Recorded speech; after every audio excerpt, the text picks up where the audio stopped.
Hello, everybody. Welcome to the next course here, the research course. I got my scenery up here. This is when I was in the Army. I spent some years up at Fort Lewis, Washington, and this was the morning scenery from Fort Lewis. That's Mount Rainier there. So anyway, I'm continuing from last week, the adversity, our adversity topic. One of the reasons I'm continuing on this. One about how life is wonderful, or it can be, and I know there's lots of obstacles. But on these videos, one of the marvels of technology is you can kind of see who watches videos, who doesn't. And so I'm kind of going to recover everything again because there's 3 or 4 of you in the course. The video last week was 4 minutes. The average watch time was a minute.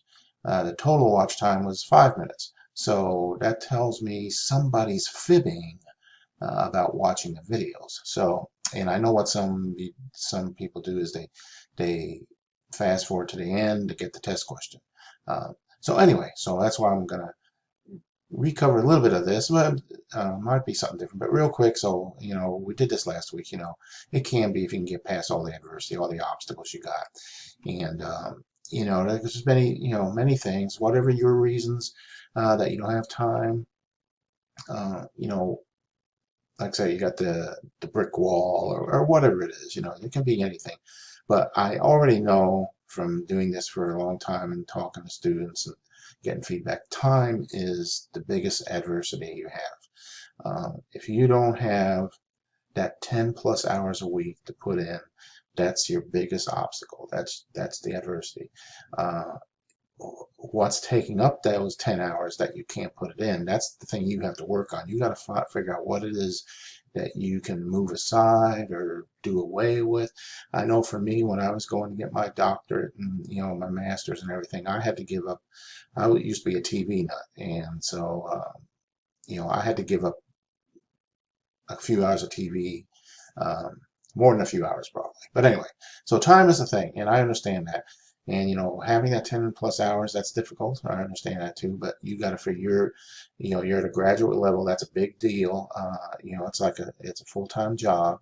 The thing of, oh, I don't have time, just don't cut it anymore. Because if you don't have time and you don't learn this material, it's going to catch up with you when you move on to whatever you're going to be doing later. So it can be beat, but again, I use the runner analogy. It's something you have to do every day. You got to get in the habit of making school part of your life instead of something extra.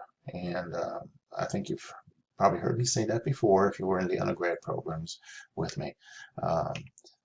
So again, adversity, you got to figure out a way to get over that wall or whatever is stopping you, or out of your comfort zone if that's what it is. But you can't keep letting it get you, or beat you. You got to win. You got to figure out a way to do it. And just kick adversity's butt there. So there we go. So I'll leave it at that. Get into this new course we got here this week. So we're doing about research methods. I will tell you up front, this is more time consuming. All right. You got a lot of work to do in this course. You got access to your book like usual. Each week you got the discussion. We got lecture notes in there, so that's extra reading material for you. Discussion, same thing in there by Wednesday, so classmates can reply. You do 2 classmates, depending how many classmates are in a class, but you have to do 2, and then at least 1 to my video every week. And what else? Okay, the weekly paper, weekly quiz. Okay, so this has a project. Well, let me back up. Presentation. So this week, you've got chapters 1 through 5 and chapter 25. So chapter 1 is the role of business research. These aren't very, they're not extra long chapters, but there's a lot that goes into research. So you got the role of research. You got the information systems and knowledge management. That's how do we store, how do we keep all the information, basically. Theory building, different ways of doing things. Research process, the system, the method of researching. There's different ways and approaches to doing it. Then there's also the human side, organization, ethical issues.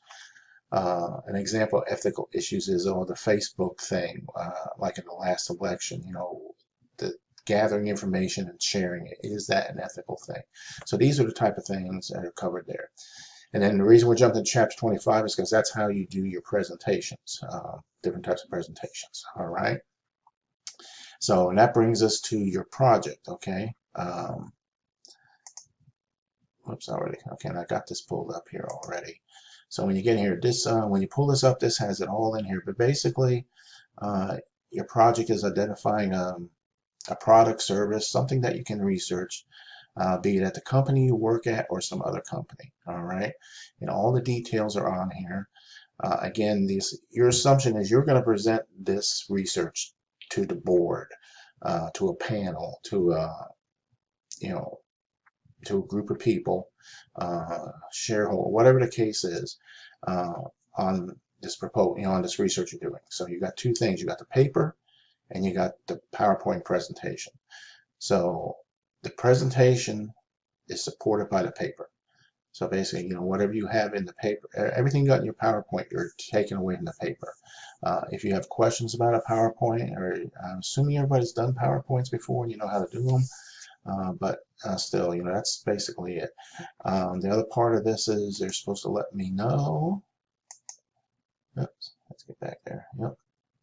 All right. So you go, this first week here, you just provide a description of what you're gonna what your project's gonna be on, or what the topic is. All right. Otherwise, every week is pretty much the same. You're gonna have the discussion, your paper, and a quiz. And then when you get down to week 5 here, then you got your project. All right. So there's no exam in week 5. That's the project in this case. So and again, you got two. You got the PowerPoint and the paper. All right. So I think that will cover most of it. I'm pretty sure. Oops, where's my? All right. So again, we also have we have a new student in the program, Sandra. So welcome. All of you know, if you got any questions, get in touch with me. Again, I'm 7 days a week.